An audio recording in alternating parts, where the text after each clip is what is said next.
মার্কিন president Donald Trump Greenland দখলে নিতে চান এমন খবরে দ্বীপটিতে যৌথ সামরিক মহড়া চালিয়েছে যুক্তরাজ্য, জার্মানি, সুইডেন, নরওয়ে, ফিনল্যান্ড ও নেদারল্যান্ডসের সেনারা। আর এতেই চটেছেন ট্রাম্প। গ্রিনল্যান্ড দখলের বিরুদ্ধে অবস্থান নেওয়ায় যুক্তরাজ্য, জার্মানি ও ফ্রান্স সহ ইউরোপের 8টি দেশের ওপর 10% শুল্ক আরোপের ঘোষণা দিয়েছেন যুক্তরাষ্ট্রের প্রেসিডেন্ট।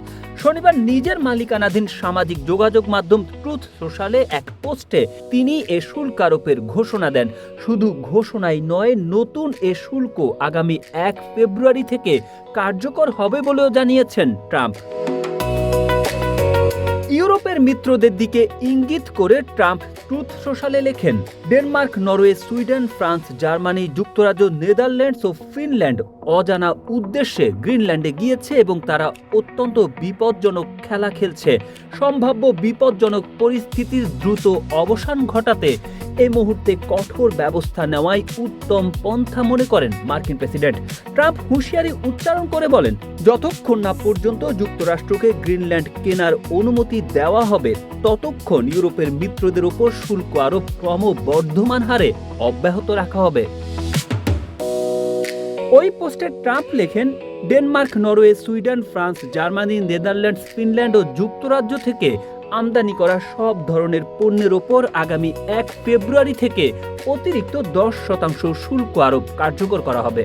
এই শুল্ক 1 জুন থেকে 25% পৌঁছাবে এবং যুক্তরাষ্ট্রের সঙ্গে গ্রিনল্যান্ড কেনা নিয়ে কোনো চুক্তি না হওয়া পর্যন্ত তা বলবৎ থাকবে উল্লেখ করেন তিনি। গ্রিনল্যান্ড দখলে নিতে সম্প্রতি বল প্রয়োগের আভাসও দিয়েছেন ডোনাল্ড ট্রাম্প। এরই মধ্যে এই সপ্তাহেই গ্রিনল্যান্ডে সীমিত সংখ্যক সৈন্য পাঠিয়েছে ইউরোপের দেশগুলো।